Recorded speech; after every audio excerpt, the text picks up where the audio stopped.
Now at 5, every federal government agency has now been given 10 days to figure out whether it will stay in business with Harvard University. President Trump wants all of the contracts canceled. Thanks for being with us tonight. I'm Lisa Hughes. And I'm David Wade. It's a move that could cost Harvard $100 million. At this hour, we're waiting to see how Harvard will respond. WBZ's Louisa Moller spent the day on Harvard's campus getting reaction. And Louisa, this will have a big impact on the university. David, Lisa, it's really the compound impact of all of these penalties from the federal government that's taking its toll. There was the first federal funding freeze in April. Now this one, it's impacting real budgets and student morale. But some people I spoke with said Harvard is determined to stay in this fight until it's finished. Caps and gowns marched in a sea of celebration at Harvard. In the yard, photo ops and calls to friends. Hey! And hanging over the week of commencement festivities, continued uncertainty. I think to some degree it's like a war or battle of some sort, and I think right now, people are expecting, students are expecting Harvard to really play fairly and do what's right. Harvard's going to have to change its ways. The war between Harvard and the Trump administration reached a new front Tuesday. This letter to federal agencies directs them to cut their remaining contracts with the Ivy League school to the tune of $100 million. Why?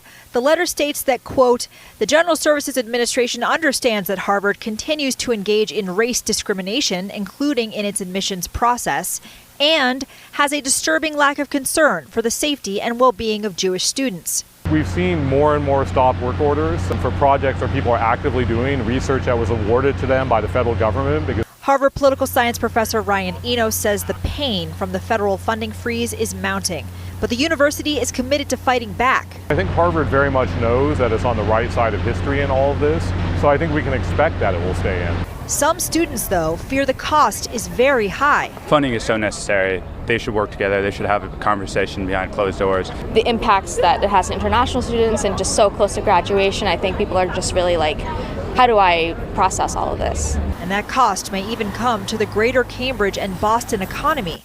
Here's Boston Mayor Michelle Wu. This administration at the federal level is looking to burn that all down and try to just retaliate, cause pain, cause harm.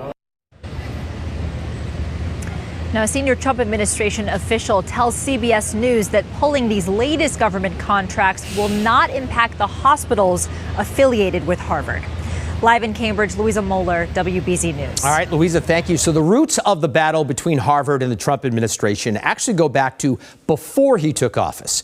In 2023, Harvard saw a significant rise in student protests driven by pro-Palestine activism and concerns about the war in Gaza.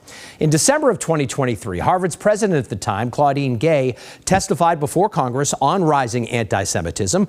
It was testimony that received sharp criticism, and just weeks later, she resigned. Well, fast forward to 2025, after the president took office. The pressure campaign began in March when the Trump administration said it would review contracts and grants that Harvard was slated to receive. The White House said the university had failed to protect students from anti-Semitism and discrimination.